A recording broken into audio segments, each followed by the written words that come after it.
Hello, I'm Carwyn Jones, and welcome to this series of podcasts where I'll be interviewing the movers and shakers in the Welsh economy. What's their background? What are they doing now? And how do they see the future for themselves and for Wales? I'm joined today by Phil Jones, who is the Wales Country Director of the Prince's Trust. Phil, you're very, very welcome. Thank you, Carwyn. Good to be here. Well, I mean, you have done many, many things over the years. People know, of course, you have a military background. I first met you when you were working for the Legion, of course, the Royal British Legion in Wales. But one of the first questions I always ask people is, where are you from? What's your story before you came into the world of work? So it's an interesting story. I'm a Welshman, proud Welshman. My father came from a very small farm halfway between Tregaron and Felinfach in Ceredigion, from a family, not two pennies to rub between them. That was his background. He was educated at Lampeter St David's, ordained, went up to Rhyl, Carwyn Bay, to be a curate, where he met my mum from Llandullas. Pennington Terrace, just opposite the old limestone quarry in Llandullas. So my mum grew up in Rhydyfoel, just round the corner. Married her, went into national service, became a chaplain, and then at the end of his national service, and he served in Palestine, Cyprus, and Carlisle, and at the end of the national service, he took a parish in Oxfordshire, so a little parish near Bicester, which when I grew up was a very small, beautiful little market town, and now is more famous for the retail store is Bicester Village. So I grew up in a picture Midsummer Murders village in the home counties without the murders. That's where I grew up, in an idyllic childhood in a vicarage in Oxfordshire. And we see now the interest then in military matters. Was it your father's influence that led you to join the army? It wasn't actually. My dad, he died actually when I was just 11. So I really haven't had, in terms of my formative years, a father figure as such. Actually, it was a slightly more distant relative. So my tide on my mum's side has served in the Royal Welsh Fusiliers as a serviceman in the 1930s. He died very young, actually, probably due to the work on the quarry opposite Pennington Terrace. So I had a family connection with the Royal Welsh Fusiliers, and I joined them, commissioned from Sandhurst into the Royal Welsh in 1986. And then into Sandhurst, then to King's College London, Defence Studies, so that naturally then, of course, a career in the military beckoned. And I can see you were with the Canadian Armed Forces for a while. I did. Took you there? I did. Well, we had an exchange back then between the Royal Welsh and the Royal 22nd Regiment of Canada, the Van Doos as they are known. Welsh-speaking regiment, just outside Quebec City. Welsh-speaking regiment? Sorry, I beg your pardon, a French-speaking. Well, that's another story. Yeah, well, although I did try to teach them the Welsh National Anthem whilst I was there. So a French-speaking regiment. And I, as probably the only subaltern who had failed his French language O-level, was therefore selected, probably as part of a joke, to go and be the exchange officer in a French-speaking regiment. So I went off to learn French over 6 months and then was posted out to Quebec. Amazing time.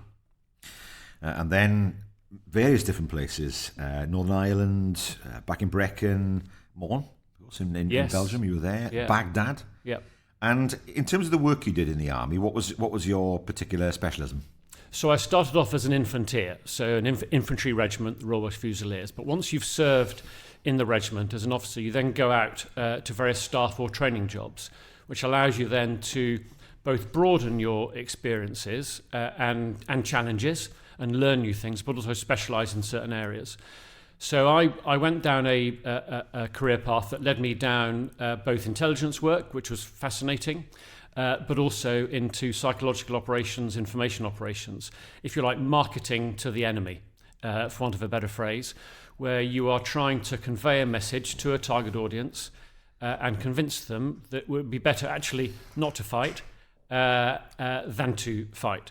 So it was a fascinating area in which the ability to communicate, to influence, and to find different ways to a resolution, to conflict resolution, to reconciliation was enormously powerful. I had a really interesting posting out to the Democratic Republic of Congo for a while, where at that particular point, in the midst of a country which is rich with human and natural potential, reconciliation was the hardest thing to achieve. The curse of natural resources, they call it in Africa, don't they? Absolutely. Too many people chasing money rather than the welfare of the people who live in the country. You mentioned marketing. I don't know if it's marketing to the enemy. I suppose it's the modern equivalent of throwing leaflets at planes in the Second World War.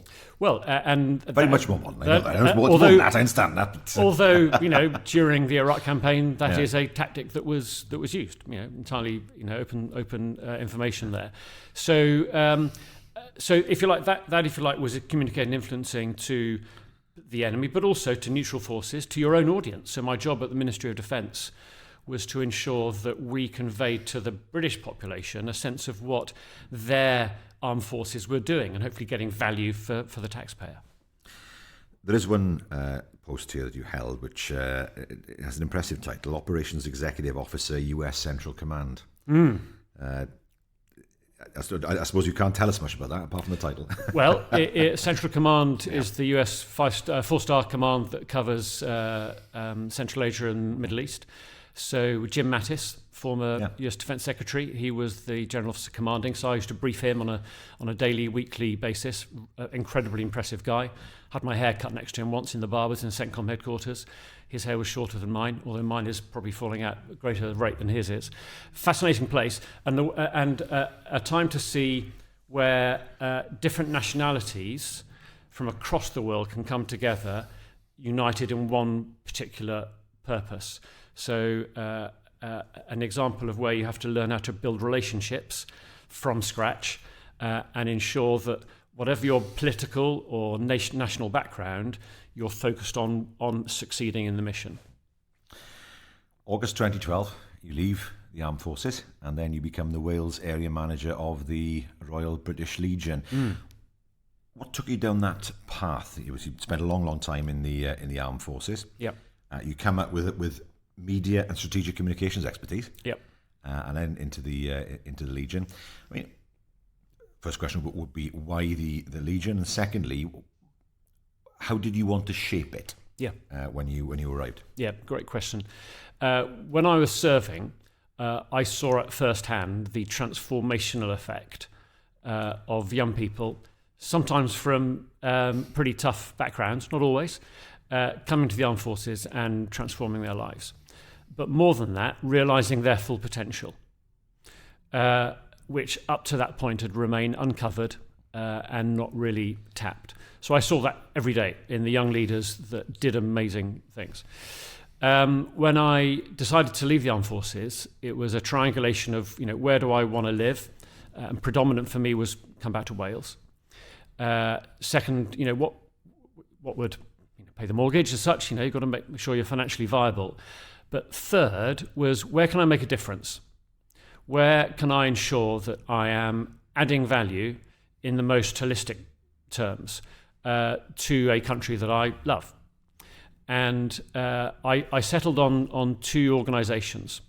One was the Prince's Trust, and I thought I would love to be the director of the Prince's Trust. A great lady called Leslie Kirkpatrick, now running Technoquest, was running that. And the Royal British Legion was another, because I felt there was a duty to look at the back end of people's careers when they left the military and ensure that they had the ability to realise their potential in the next chapter of their lives, whether they are 19, having just left the armed forces, or 91, having stormed the beaches of Normandy and done this country proud. And I felt the frustration that the country as a whole valued its armed forces, but misunderstood the potential of veterans, whatever age, whatever background, and whatever approach to life they had. So that's what drew me into that job, and I did it for 3.5 years, and it was extraordinary. I loved it. Yeah, I think it did transform the way that the British Legion was seen. I mean, most people knew what the Legion was, but they generally saw the poppies, and they assumed it was basically an organisation that helped veterans in some unspecified way, and it was kind of like a welfare organisation rather than an organisation that was broader than that. One of the things I noticed in my time as First Minister and before that was we saw remembrance events, rather than seeing them decline and dwindle, they grew. Particularly, I think, with the centenary of the First World War. What do you think drove that? Because if you go back, let's say, 25 years, people would say, well, the First World War veterans, they're dying out eventually. The Remembrance services will be less and less well attended. But the opposite has happened. Yep. What do you attribute that to? I think our re-entry back into high-profile conflict, which, whether you agree with the motivations of going into conflict or not, I think all people can unpackage that, take the clothes of the politics out of it, and think about the individual human beings who, and I remember well, you are apolitical when you're in the armed forces, as I'm now in the charity sector, but whatever the government in power, you serve that government because that government is your people. So I think there was a general raise of awareness. I think, if I may embarrass you slightly, I think your personal support for the armed forces as First Minister was inspiring to us.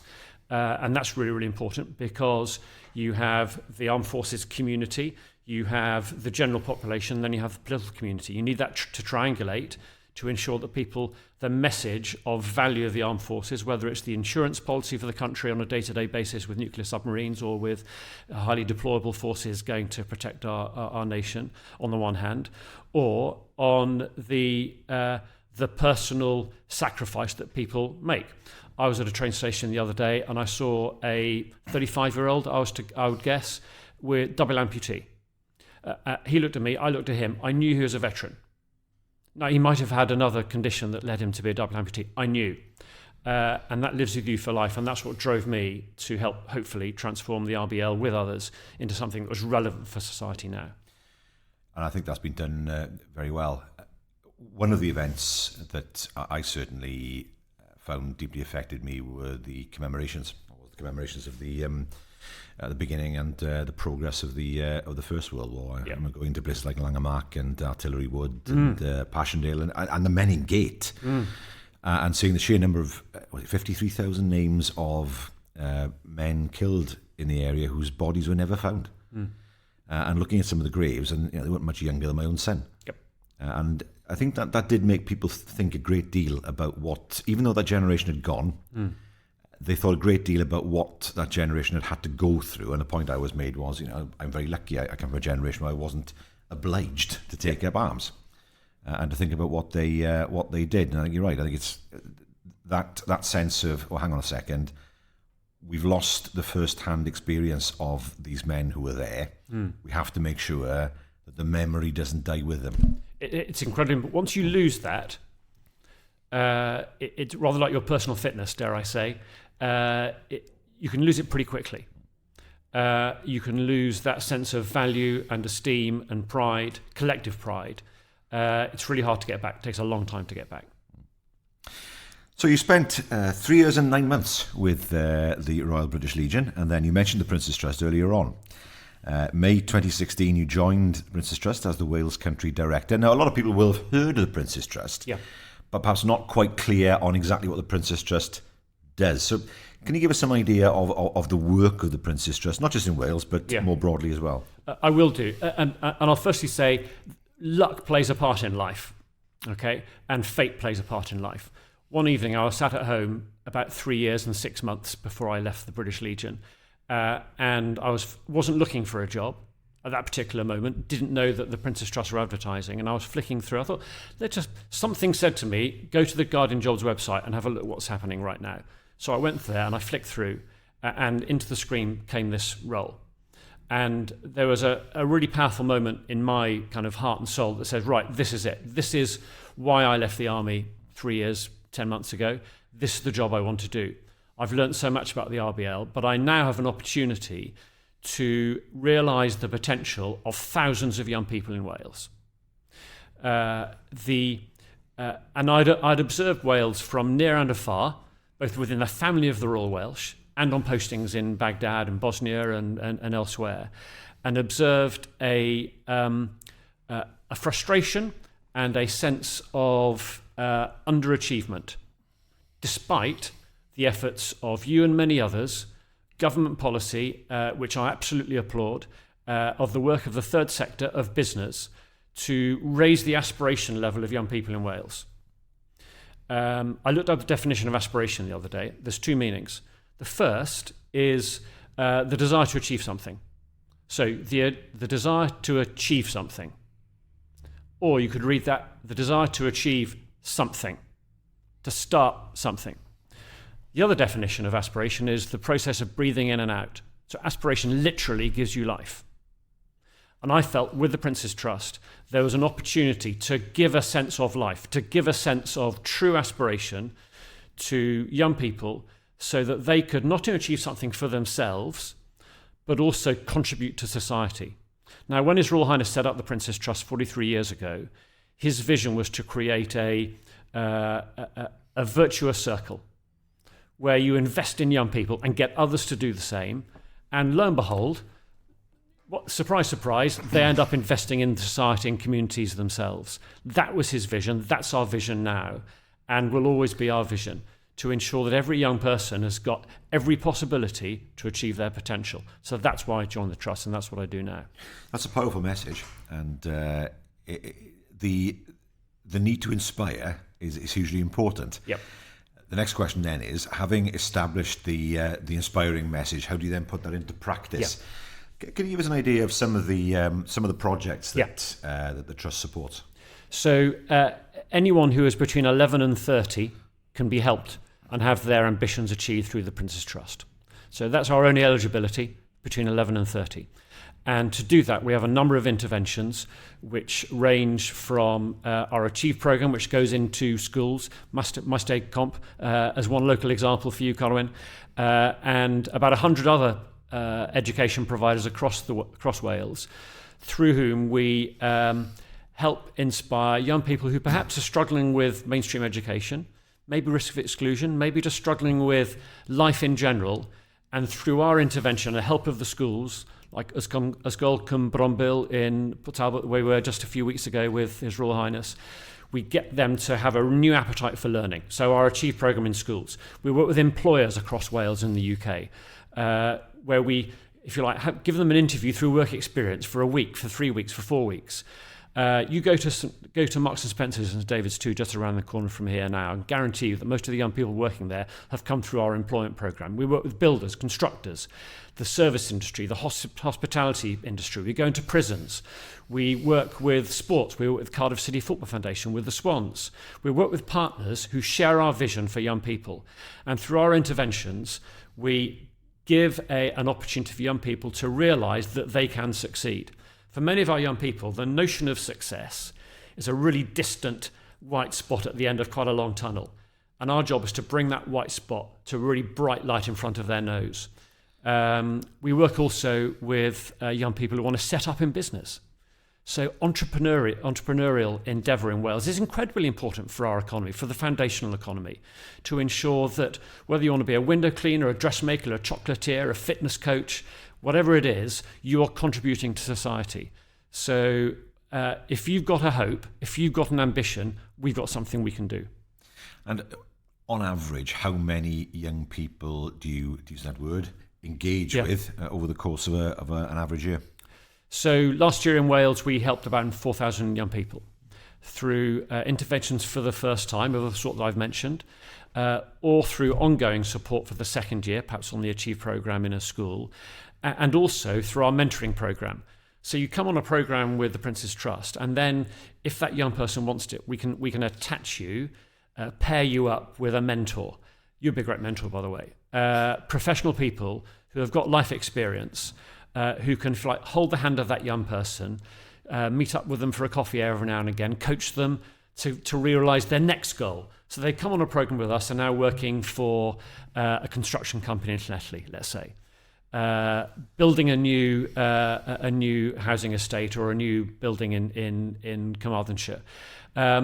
They've made their first step, but now we want to get them to the next step. So the mentoring programme, and we're about to launch a recruitment campaign for many hundreds of more mentors to ensure that we can take those young people to the next stage.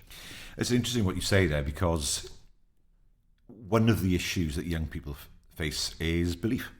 Yep. You know, belief in themselves. They don't believe that they can achieve, even though they might have the ability to do it. One of the things I always said when I went to schools was, the only ceiling that you have is the ceiling you put on yourself.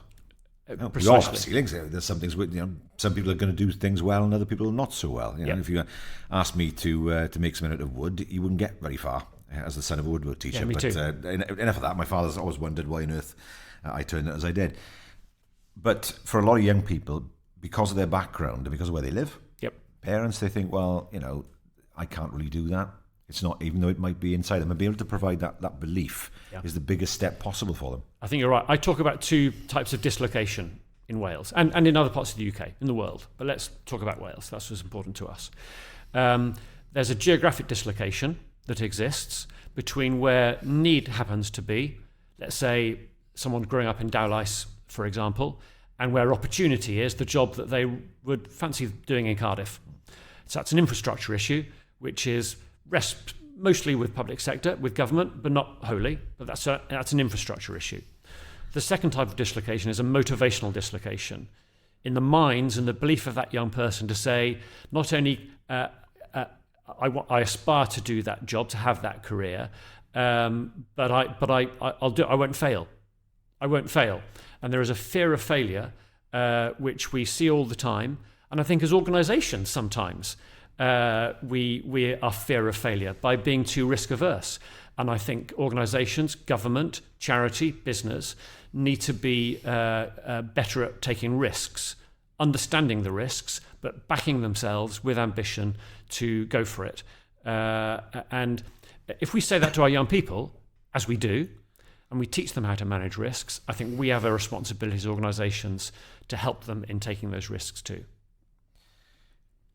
Do you find, as part of your work, that reaching a young person at a time that's right for them is important? Because, of course, we have an education system inevitably where people do GCSEs at 16 and other qualifications at particular ages. We talk about lifelong learning, and for me, it's always been important to make sure that people can access the help they need at a time that's right for them. Is that something you see where, it's a bit of a leading question, where you see a young person perhaps who at 16 wasn't ready to take that step, wasn't in the right frame of mind to benefit from training or education, and then of course they get a bit older and then they're ready? It's a brilliant question. Timing is crucial. And so someone might ring us, contact us, ring the free phone number, which incidentally comes through a contact centre in Nantgarw. So that anyone in the Prince's Trust from the whole of the UK, they come through to some amazing people in Nantgarw who provide that first contact if they phone us. And we have a suite of programmes which are ongoing through the year, but it would be entirely wrong to force that young person into an intervention which isn't right for them at that moment in time. So what our staff and our volunteers do is case manage those young people for a period of time until the moment is right, where the planets align for them to start a particular programme, or indeed be referred to someone else, signposted, handed over to another organisation, because we can't do everything.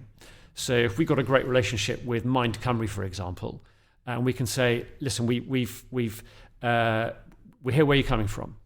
We understand the difficulties you are facing right now, and we've got some great opportunities for you. But, we think there's another expert who could really help you along the way here. And you know what? Julie from Mind Cymru, she's opens her doors to anyone who wants to come and see her at 3 o'clock on a Thursday afternoon. Go and see her, and then come back to us. That's really important. Working as a team. It's a team effort. What I learned in the armed forces is that you can't do everything by yourself, anything by yourself. It's all part of a team, part of an ecosystem. And of course, it's important for the individual to get as much support as possible outside the field of training and education, isn't it? They need to have the right circumstances domestically. They need to have the right level of support. You can't just say, well, look, there's training over there. Go off and do it. When there are many other factors in their life that need to be sorted. And training and skills, vital. But equally vital, and I put 4 vitals against my 3 vitals for skills and training, is life skills. Confidence, motivation, the ability to build relationships.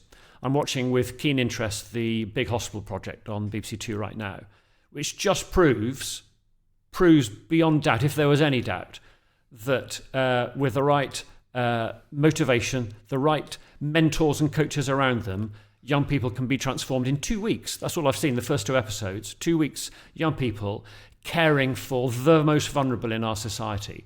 Now, that is the most powerful statement I've seen in recent times of the power and the potential of young people.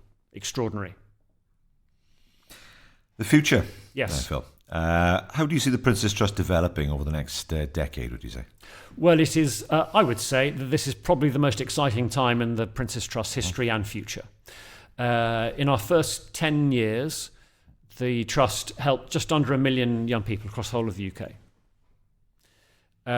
In our next 10 years, we have an ambition to help another 1 million young people across the whole of the UK. So for me in Wales, I want to help somewhere ahead of 50,000 young people over the next 10 years. I say help them, enable them to become brilliant, enable them to contribute to society. So what are we doing to achieve that? Well, we have just announced, as you may know, the news that we are to occupy 12,000 square feet in the historically significant Howells building just around the corner from here, which will put us right in the heart of our capital, working with Cardiff City Council and others to complement what they are already doing to ensure that we are visible, accessible and available to young people. On top of that, we are going to establish a hub in Swansea, right in the heart of the city. Establish a hub in Pontypridd. Chris Bradshaw is doing amazing things in Pontypridd to not just regenerate Pontypridd, has slightly negative connotations, regeneration, I think, incentivise prosperity in Pontypridd. And we're establishing a hub in Wrexham as well. So we're going to be in the heart of the main population centres of Wales, whilst also reaching out to all communities. Llangefni, Llanelli, Haverfordwest, you name it, we're going to be there as well. So that location is incredibly important. But it won't. So what we do is a magic, but it doesn't happen by magic. So this is a team effort, and we are now calling out, and I call out now to companies, philanthropists, SMEs out there, government, local and devolved and national, to say, well, let's think differently about how we can help young people. Let's be imaginative. Let's try things. Let's push on pedals we've never pushed before. See if they work. Take a bit of risk and back our young people to succeed. So it's an incredibly exciting time for us. We've got an ambition to get to 6,000 young people a year. It's not a number. That's 6,000 transformed lives. And if we can do it over the next couple of years, we'll be well on track to achieve 50,000 changed lives. And over the next decade, what are the aims of Philip Jones as an individual? What would you like to be doing over the next 10 years? Now, I'm not asking you to say, do you want to stay in the same job? Because clearly that's not a fair question. But in terms of what you'd like to achieve and how you'd like to influence society and what more you'd like to do to help people, what would be your goals in that regard? My father, when he was a curate in Rhyl all those years ago, one of his passions was helping young people. And I didn't know that when I took up this job. And I cut out an article that was written in the local paper, a kind of farewell notice to Philip Vernon Jones, curate, thanking him for his role. And it applauded his work with young people and how he had moved them along in life and inspired them. So that's what motivates me now, although I didn't realise it when I took on this job. I'm in my dream job right now. And my job as the director of the Prince's Trust Cymru, I hope, is to lead and inspire our team to change lives. But even more important than that is for the team to inspire me to do more, to open new doors and new windows, and to achieve our ambition. So there is nothing else on my mind right now. It is the first thing I wake up thinking about in the morning, the last thing I think about when I go to bed at night. Ask Louise, my wife, to change lives and to ensure that our young people can genuinely contribute to our society and our economy. If we do that, if our young people succeed, our country succeeds. And with that message, Philip Jones, Director of the Prince's Trust Cymru, it's been a very great pleasure to have you on the podcast. Best of luck for the future and best of luck particularly with the work that you do through the Prince's Trust. But thank you for coming on. Diolch yn fawr iawn. Thank you. Diolch yn fawr.